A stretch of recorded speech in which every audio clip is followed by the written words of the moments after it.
Happy weekend, investors. This is Yan from Sharp Investor Group. Last week I told you that I'm doing periodical portfolio review, and this week I'm going to share with you how I do it, and hopefully this will be helpful to you. Um, Periodical portfolio review is just like driving. You put in your current location and your destination into Google Map, and then Google Map can tell you what is the distance and then how far you can get there. Periodical portfolio reviews serve the same purpose.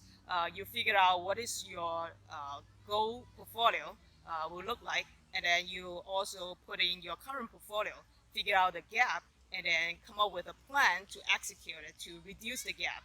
So that's what I do for my current portfolio.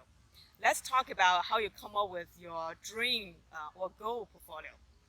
To me, I divided my portfolio into four buckets. The first bucket, of course, is an emergency fund. So depends on how conservative you are. I'm very conservative, so I would say I save 6 to 12 months living expense in emergency fund. So that will be very, very liquid, either the money market fund or the cash sitting on that bucket. The second bucket, what I call is gambling bucket, right? So it is things like Bitcoin, right? So you don't know how the value will look like in 5 years. So you set aside a very small portion of your fortune and then set it and forget it.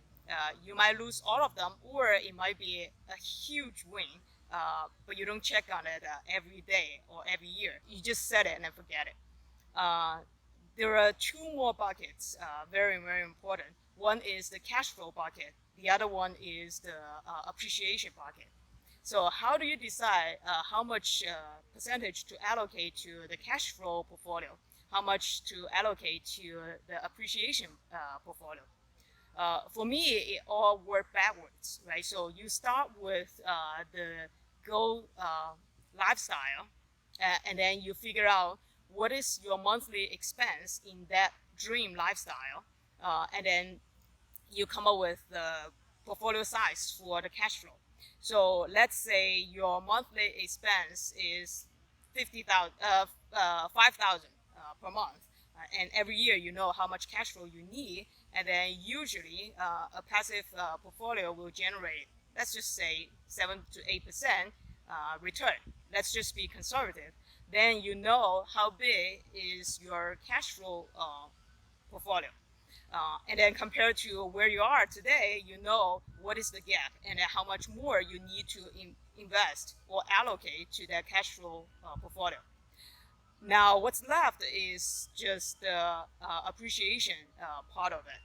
So I hope this is helpful to give you some idea how you allocate all your network into four different buckets. And then once you figure that out, and then you will know where's the gap and then how do you get there. Let's talk next time.